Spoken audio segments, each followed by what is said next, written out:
Coming up next, the case has settled for an accident involving a UTRGV student and a South Texas ISD school bus. We have all the details. Plus, the UTRGV School of Medicine partners with Valley counties to provide free access to healthcare in underserved communities. We debut a segment featuring incidents released to us from the UTRGV Police Department, and UTRGV Spirit Week wraps up with the annual UTRGV Midnight Madness. We have all this and more. UTRGV TV starts now.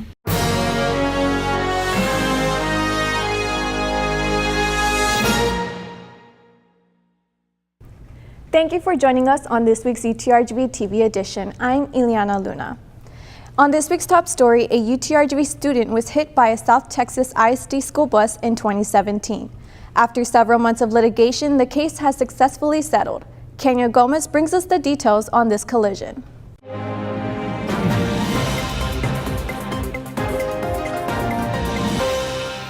A UTRGV student was struck by a local school bus while crossing an intersection, and although it was first stated the student was at fault, a video surveillance of the intersection proved otherwise.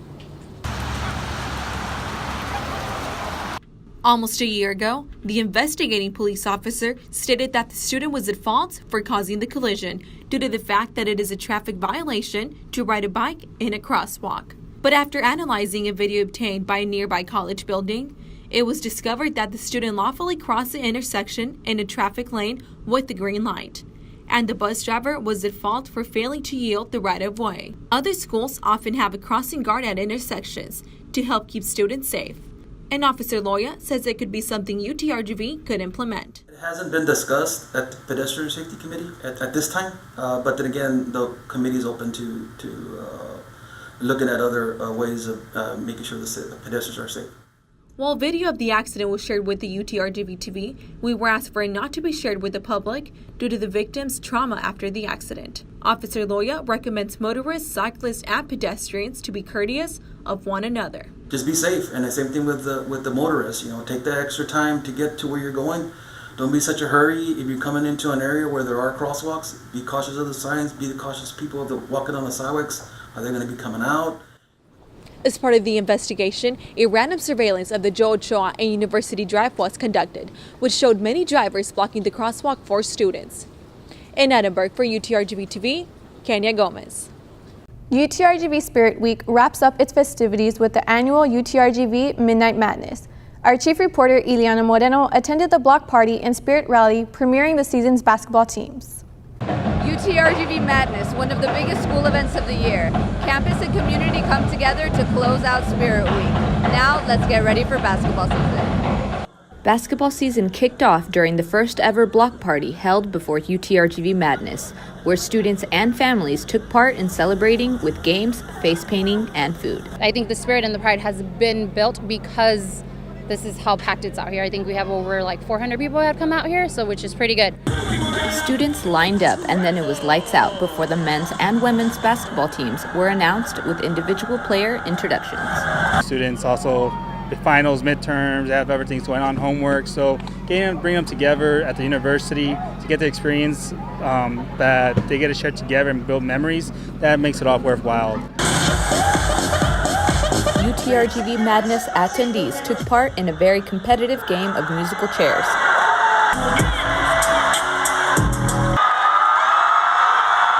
The Filipino Student Association defended their title for the Student Organization Dance Competition. And the men's and women's basketball teams went head-to-head during a three-point shootout and slam dunk contest. The first UTRGV basketball game of the season will take place on November 6th against Texas A&M Commerce.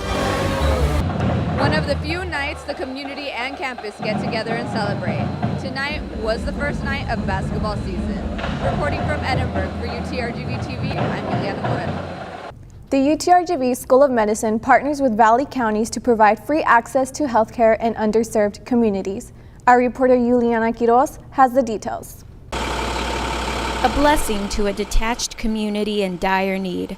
That's what Commissioner Palacios of Hidalgo County Precinct 4 says about this center, providing free health care services to a small community of 3,000 located in that same precinct. It's called an Area Health Education Center, also known as AHEC, and is part of a collaboration with the UTRGV School of Medicine, where the county has provided resources such as the donation of the facility itself. It's been a wonderful relationship. We obviously partnering with UTRGV. They are such an impeccable institution with what they're offering down there for free medical health care. It is such a blessing to the families there in San Carlos. The AHEC program director says this project was funded by a 5-year grant of almost $4 million from the U.S. Health Resources and Services Administration. Federal government's main motivation is to get more and more health care professionals, especially those in school now or even down to the high school level, get them interested in working in rural underserved areas because we're underserved. This Area Health Education Center is located 6 miles east of Edinburgh in the community of San Carlos and is the only one in Hidalgo County, but isn't the only one in the valley. The program director says there are 2 other centers located in the counties along the border, one in Starr County in the community of La Victoria and the other in Cameron County in the Brownsville area. They are currently being operated by the healthcare staff, faculty, and students from the School of Medicine and the College of Health Affairs. And even though the AHEC in San Carlos is already in service, the grand opening and ribbon-cutting ceremony is set for November. In San Carlos, for UTRGV-TV, I'm Juliana Quiroz. A Texas Adoption Act passed more than 4 decades ago was recently struck down. Our reporter Rosia Villalobos has the details. The federal case of a northern Texan Caucasian couple helped strike down the 1978 Indian Child Welfare Act. According to the National Indian Child Welfare Association, the law was created in response to a time of crisis in which 25 to 35% of all Native children were being taken away from their parents and communities by state child welfare and adoption agencies. While it does not fully bar non-Native American families from adopting Native children, it mandates that they must show good cause, that the child should not be adopted by other Native Americans. A North Texas federal judge ruled the law as unconstitutional and racially discriminative in the case of foster parents who were facing difficulties in adopting a Native American child they had fostered for more than a year. Ruben Cordova, a Lipan Apache, says he has witnessed the loss of Native children due to drugs and alcohol within some reservations. I think wherever the best people that are able to take care of them would be better for them. As long as the children are exposed to the heritage and to the culture. However, other Natives are disagreeing. In a statement on October 8th, Tara McLean, Assistant Secretary of the U.S. Department of Indian Affairs, expressed opposition to any diminishment of the Act's protections. While not passed as a state law, CPS attempts to keep foster children with family before exploring other options. Child Protective Services really tries their best to reunite them with their family members instead of removing them all together and place them in a foster home. After submitting an application and going through a series of interviews, the adoption process can take 4 months to a year. With Native children being placed into foster care at a rate 2.7 times greater than their proportion in the general population, according to NICWA, the lack of Native American foster parents has become a crisis for the indigenous community. While the Texas couple had success in their adoption, an appeal to reinstate the act is expected to ensue. In McAllen, for UTRGV-TV, I'm Rocio Villalobos. A breast cancer patient still undergoing treatment shares her story as Breast Cancer Awareness Month comes to an end. Here's our reporter Marisol Villarreal with more. My first thought was, oh my gosh, that's kind of boring. And I thought, wow, I can't believe I'm going to have to do this brave thing. Then after that, it was, is this thing going to kill me? On May 8, 2010, UTRGV English professor Marianne Escamilla was diagnosed with breast cancer. She went through 4 terrifying months of chemotherapy before finally beating the disease. The chemotherapy was challenging, however, her first obstacle was the diagnosis. Escamilla's first symptoms were difficult to understand and even misread by doctors. Before her diagnosis, Escamilla felt as if her hands and feet were on fire. However, when she brought this up to her first oncologist, he doubted her and suggested she should go home. I did not go home. I went to a different oncologist in the same building, and I've been with him for this whole time. Diagnosis is a critical first step. The problem is that both men and women misunderstand symptoms associated with breast cancer. There are also many myths surrounding the disease that can cause people to go without treatment. I spoke to Dr. Teresa Beavers, a medical director from MD Anderson's Cancer Center. Hello. Hi, how are you? Good. After saying hello, Dr. Beavers was quick to start breaking down myths. Men can't get breast cancer. That's a myth. Men can get breast cancer. If you have a family history of breast cancer, you are likely to develop breast cancer yourself. Your risk is increased, and it varies depending on the family history and whether there is a genetic predisposition in the family to breast cancer, but it is not 100% that you will get breast cancer. If you wear antiperspirant, it will cause breast cancer, and that has not been shown to be the case. There is a substance that is seen in an antiperspirant, can be seen in breast tumors, but that doesn't mean it caused it. Helping to inform the public about truths versus myths surrounding breast cancer is part of Dr. Beavers' job. Understanding common warning signs is important. Symptoms can be a breast mass, or even just an area that is thickened but is changed in her breast. There are a couple of skin changes that we can see associated with breast cancer. One is the red swollen breast that looks like an infection, the inflammatory breast cancer. A diagnosis of breast cancer is scary and difficult to deal with. But today, there are treatments and methods for the disease. Escamilla's advice for someone you know with breast cancer is: take them soup, hold their hand, listen to them, watch a silly show with them that you know they like, read a book with them, just be there. Don't ask them how they're feeling, because everybody asks you how you're feeling. And if they just want to sit and cry, let them.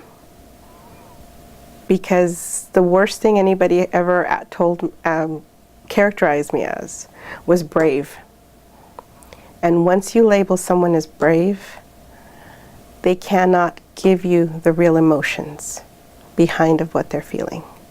This news story does not present a complete list of symptoms for diagnosis, so please consult your physician for more information. In Edinburgh, reporting for UTRGV-TV, I'm Marisol Villarreal. The Department of Justice awards Hidalgo County Police Departments a grant of over $800,000 in efforts to combat human trafficking. Nieda Arcanta has the report.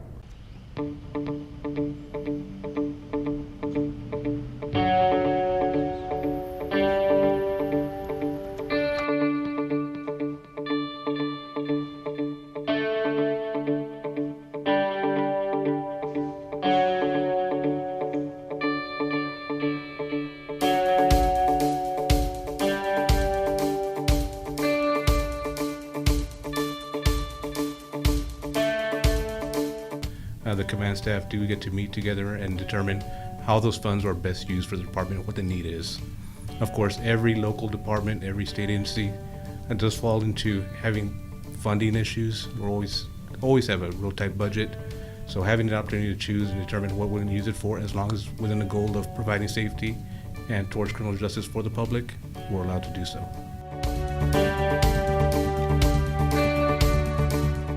To honor and celebrate migrant families that reside in the valley, the Basilica of San Juan hosts the 9th annual Migrant Welcoming Festival. Here's our reporter Renata Cruz with this week's UTRGV-TV Noticias en Español.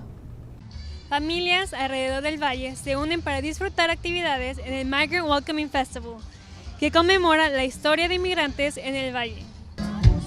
Más de la mitad de la comunidad del valle son migrantes o descendientes de migrantes.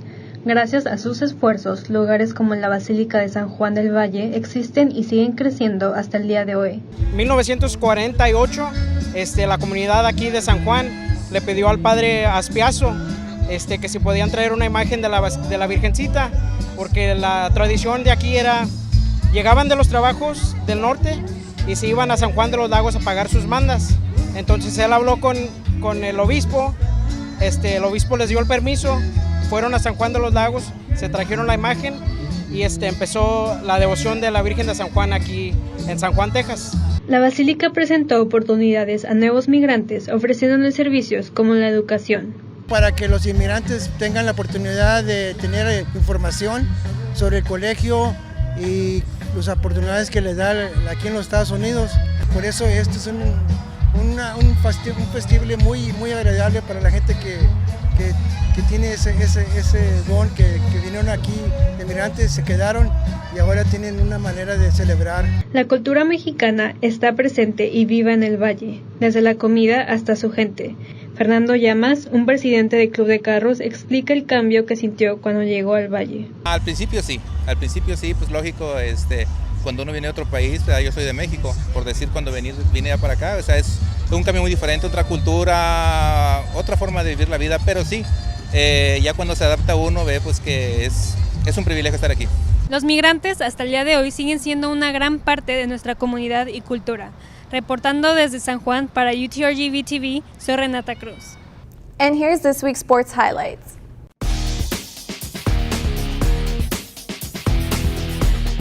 On this week's sports highlights, we've got the men and women's soccer team hot on the field with Sunday's matches against California Baptist University. Up first, men's soccer went up against California Baptist University, where CBU scored the first goal at 16 minutes in. Later, UTRGV's forward Kyle Edwards tied up the match 1-1 with a header and again scored in the second half with a pass from Lopez, which was the winning goal for Vaqueros.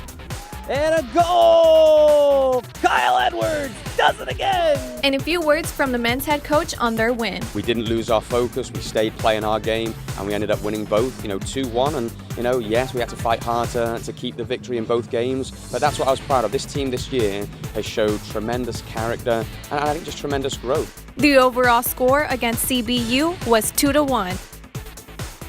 Up next, women's soccer took on CBU Sunday, October 21st. With the scoreless first half, our girls didn't score till the 80-minute mark with a goal from Jada McLean, assisted by number 23 Knox. That was the winning goal of the evening. And a few words from the girls' head coach during that second half. I don't think we played particularly great in the first half, but we responded really well in the second. We dominated most of the second half. Perhaps we should have put a couple of chances away, but we're very proud of the fact that we won today. The overall score against CBU was 1-0. And to close out the girls' season, they take on New Mexico State Saturday, October 27th. That does it for this week's sports highlights, but to keep up to date on full schedules and tickets, visit go.utrgv.com for the latest. Reporting for sports, Ileana Luna. On this edition of Music Craft, the Austin band Immortal Guardian headlined a concert to honor their return to the Rio Grande Valley where they originally formed. Our reporter Nathaniel Puente has more details. Hi, Nathaniel Puente here for Music Craft, where we see what the RGV music scene is up to. Today we have a great episode lined up for you because I went to see Immortal Guardian, an awesome band out of Austin, Texas, who actually formed in the RGV. But they're not the only band on the bill. There's some great local bands, Archangel AD. We gotta get to the show. Oh, I'm a little late.